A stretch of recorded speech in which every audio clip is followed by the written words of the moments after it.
Nos metemos en el segmento agropecuario de Mercado por Expertos y hoy vamos a analizar el resultado electoral con una mirada de campo. Para eso nos acompaña Ignacio García Arena, él es secretario de la Fundación Barbechando. ¿Cómo estás, Ignacio? Hola, Marcos. Un Gracias. placer estar acá. El placer es mío. Han pasado ya varios de Barbechando por acá porque es una institución que yo banco mucho desde el laburo que hacen en el Lo Congreso. sé y me consta. Ignacio, a ver... Ustedes rápidamente sacaron dentro de este bloque agropecuario que tratan de armar en el Congreso con legisladores que son afines o que por lo menos tienen alguna mirada sobre el sector agropecuario, que de alguna forma lo conocen. Y la verdad que entre los que se van y los que llegan, la situación queda más o menos en equilibrio, ¿no? Después del 10 de diciembre. Casi un empate técnico. Casi un empate, creo, por los números que tenía, me parece que hay un legislador más. Estamos descubriendo nuevas... por ahí aparece alguno. Apareció alguno estos en las últimas horas. Ok. Bueno, ¿qué tiene que esperar el productor, el campo del nuevo Congreso que va a entrar en el 10 de diciembre? Mirá, la situación, según nuestra mirada, cambia drásticamente. En varios aspectos, el gobierno venía en situación de minoría en el Congreso. Sí. Eso quedó a las claras que le costó mucho poder fijar agenda. Y en la situación a partir de las elecciones pasadas, claramente le da al Congreso no el poder absoluto, que eso también es un dato. No es una escribanía, no va a ser una escribanía bajo ningún término. Alguien puso un tuit de eso, sí, no es una escribanía de manos automáticas, gracias a Dios. ¿Por qué gracias a Dios? Porque nosotros consideramos el espíritu del Congreso es un espíritu de consenso. Ahí es donde muchos actores, es uno de los poderes de más integrantes, donde necesariamente se tienen que poner de acuerdo para que las cosas funcionen. Muchos años estuvimos acostumbrados a la escribanía, en otras épocas, sobre todo en el Senado, donde las manos automáticamente se levantaban. Bueno, eso cambió. Hoy quedó básicamente diferenciado en tercios. Eso no le da ni quórum absoluto a ni al kirchnerismo ni al gobierno, y eso los va a obligar a tener que ir a pescar al canal del medio, ¿no? Sí. Que también es el tercer tercio, digamos. Y eso va a generar una linda dinámica de conversaciones y de consensos. Y de ahí entendemos que es donde salen políticas públicas de calidad. Cuando hay discusión, no cuando hay una bajada de línea y manitos automáticamente levantándose.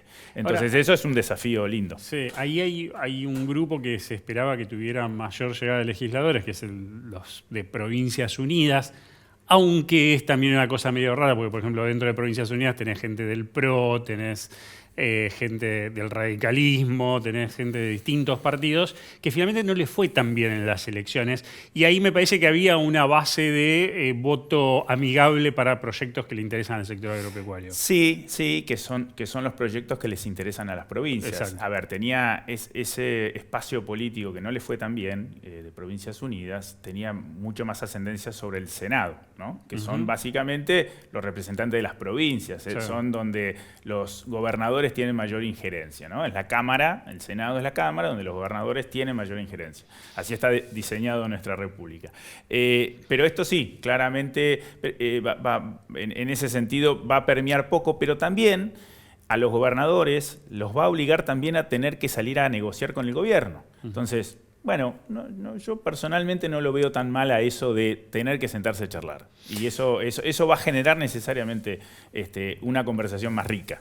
Había proyectos que antes de las elecciones había un consenso bastante amplio para avanzar, por ejemplo, el de buenas prácticas agrícolas, el de biocombustibles, me parece que también había un consenso, aunque el gobierno, cuando se esperaba firmar dictamen, dijo esperen que yo tengo una propuesta, entonces ahora va a estar más fuerte para hacer valer su propuesta.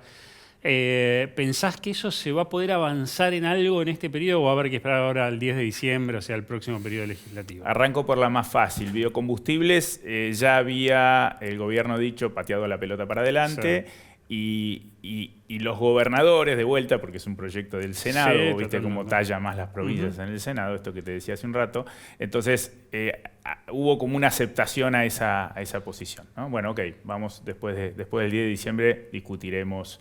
Ese ya quedó fijo Digo, para después del no 10 sé de si fijo, diciembre. pero hay una Pero tendencia, es muy probable que suceda. Y ahora con este, a ver, si le hubiera ido bien a Provincias Unidas, creo que por ahí lo apuraban ahora al final, pero me parece que van a tener que negociar más cosas. Sí, a ver, ahí estamos, entramos en algo que no va a suceder. De todas maneras, vuelvo a tu pregunta del proyecto de ley de aplicaciones de fitosanitarios, sí, que es un proyecto que se viene trabajando del 2018, hace muchos años, con mucho apoyo y que ahora fue impulsado por 2 comisiones, Agricultura y Ambiente. Hubo ya una primera reunión y la siguiente reunión hay una intención de hacer la semana próxima, que hay que ver de vuelta. Contar los patitos cómo quedó el escenario y cómo quedaron los actores después de las elecciones del domingo. Entonces, ahí no está tan claro, Marcos, qué va a pasar con ese proyecto de ley. Tiene un apoyo muy fuerte del arco productor y no solamente productor, porque hay... Agroindustria en general. Agroindustria en general, porque sí, es uno de los pocos proyectos donde todos estamos de acuerdo. Pero bueno, la política está leyendo también un poco la carta, barajando, orejeando la carta para ver cómo jugar hacer esa jugada y veremos si hay espacio de acá al 10 de diciembre para tratar eso o se posterga. ¿Y qué otro proyecto anda dando vueltas? Digo, porque por ejemplo, el gobierno dice que va a avanzar con reforma impositiva, reforma laboral, eso seguramente después del 10 de diciembre, pero bueno, esos son generales, no es solo el agro, aunque el agro va a tener que opinar Son mucho. generales, pero me parece que van a cooptar la agenda. Es decir, el presupuesto va a cooptar la agenda, por más que se trate después del 10 de diciembre, obviamente que va a haber juegos de aquí hasta que eso suceda.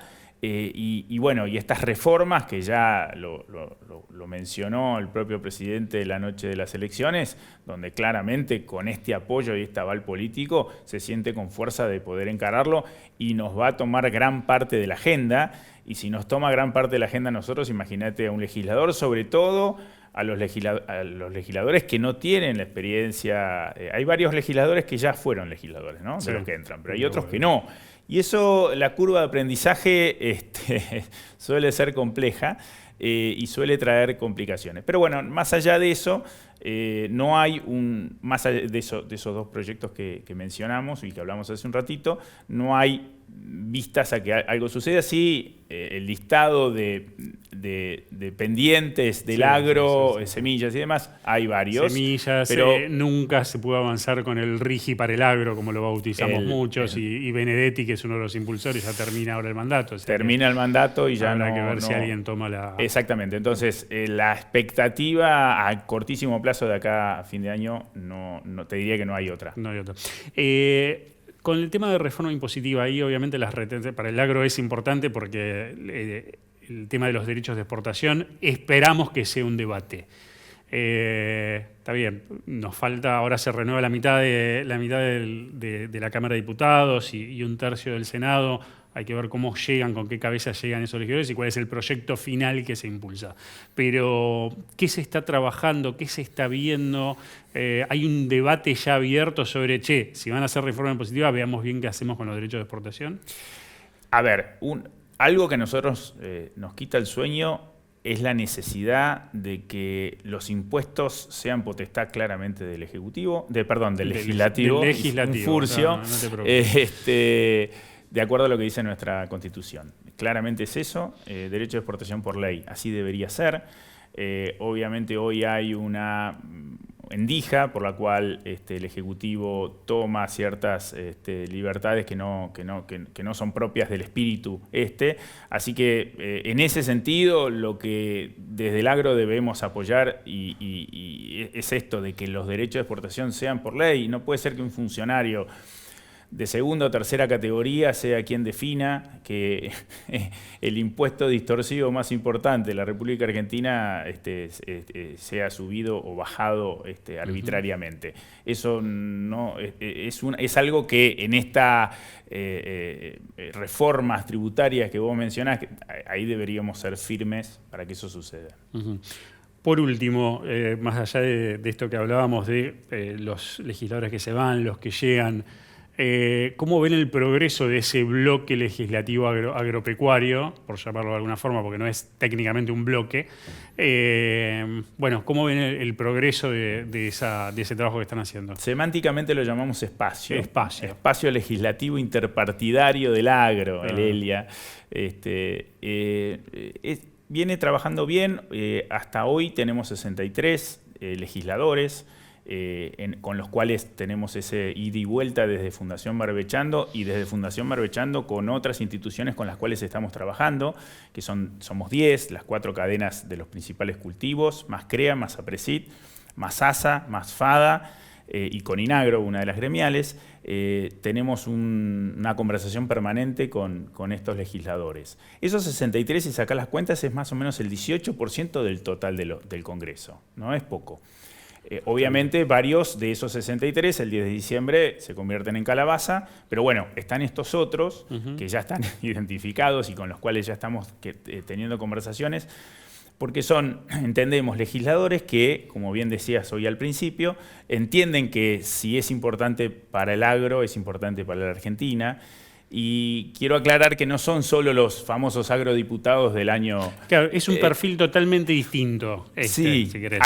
Aunque hay algunos que son productores también. Es que los primeros los agrodiputados de 2009 eran, en general, gremialistas que venían a plantear la situación de las gremiales del agro en el Congreso. Exactamente. Este perfil es distinto. Hoy tenemos identificados a quienes tienen relación con el agro.